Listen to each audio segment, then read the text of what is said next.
Whenever a significant revision to the Porsche 911 comes along, there's a worry that everything we loved about Zuffenhausen's classic GT could be lost. Perhaps the only generations to be regarded as a wholesale improvement over their predecessors were the 993 and 997 generation cars.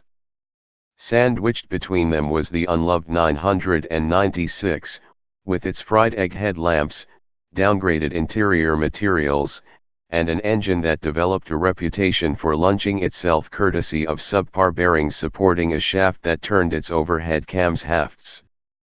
But every generation has its supporters and detractors. Some have even been known to find fault with the allegedly unimpeachable 993, the ultimate air-cooled 911. Haas. Rug-rippingly quick, excellent cabin, that flat 6 noise, quicker than the previous GTS. Lows. Costs a fair bit of money, quicker than the GTS but lacks that model's prestige. Turbos come to town.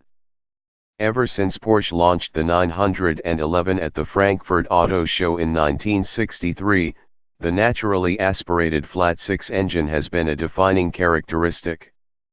And although turbochargers first saw street duty on the 911 in 1975, they were always reserved for upmarket models, the Turbo, the Turbo S, and the GT2.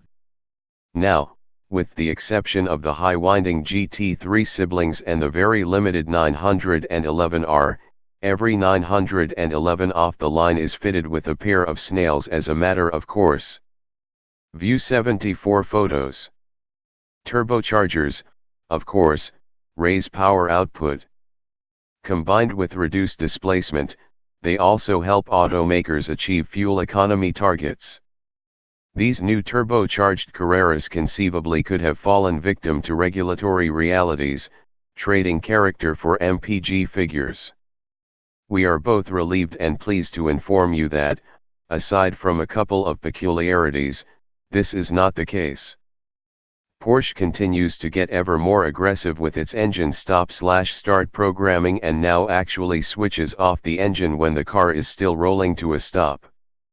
Another recent addition is the dual clutch automatic, PDK, transmission's coasting function, which returns the engine to idle just about any time the driver lifts off the throttle, and here's the mildly annoying part: causes a lurch as the engine speed climbs back to the level determined by the re-engaged gear ratio. But switching into Sport or Sport Plus mode quickly suppresses these new efficiency-minded features.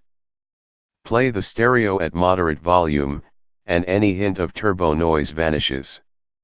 Even with the audio system off, the whoosh and hiss are mere undertones in the great ripping chords meted out by the Carrera's 3.0-liter boxer engine. And the punchy, whopping gobs of torque the new forced induction system lends the 911R abundantly clear.